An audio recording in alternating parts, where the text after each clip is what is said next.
তুলবো কারা ফালাবে, যারা ফালাবে ফালাবে।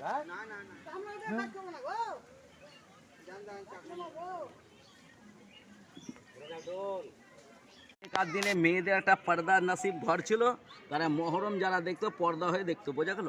আচ্ছা আচ্ছা, মানে ওপেন দেখতো না, পর্দা নসিব। হ্যাঁ, আলাদা। ওই মাঠের মাঠে কামান রয়েছে তোপ, হ্যাঁ, ওই তোপটাকে নবরা নদীর ধারে টেস্ট করছিল, আর ওই তোপটাকে ছাড়ার টাইম অনেক আওয়াজ হয়েছিল, আওয়াজে অনেক বাচ্চা মারা গেছিল, এই জন্য তোপের নাম দিচ্ছে বাচ্চা বালি তোপ, বোঝা গেল?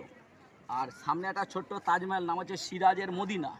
এটা তৈরি করলো সিরাজের মায়ের নাম আমিনা বেগম, সিরাজের বাবার নাম ছিল মোহাম্মদ জৈনদের, নানার নাম ছিল আলীবর্দী, বোঝা গেল? মায়ের নাম আমিনা। এটা তৈরি করলো সোনা চাঁদি হিরে মুক্ত দিয়ে। এখন সোনা চাঁদি হিরে মুক্ত নেই, তাহলে মুর্শিদাবাদ ছিল সোনার বাংলা, তাকে করে দিয়েছে ইটের বাংলা। আর মুর্শিদাবাদ এত সুন্দর শহর ছিল লন্ডন, এখন লাইন করে সাদা সাদা লাগিয়ে দিয়েছে লন্ডন। একটা টাওয়ার ঘড়ি, হুগলি ব্যান্ডেলে ঘড়ি আছে চলে, বর্ধমানে ঘড়ি আছে চলে, লন্ডনে ঘড়ি আছে চলে, বাটে ছিল কোর্ট।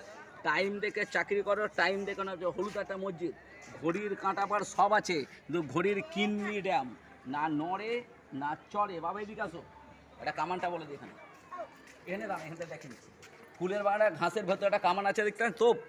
এই তোপটাকে গঙ্গাধারে ছিল, মুর্শিদাবাদে তো 1000 একটা মসজিদ, এই কামানটাকে গঙ্গাধারে বাস্ট করে রোজা খোলানো হতো।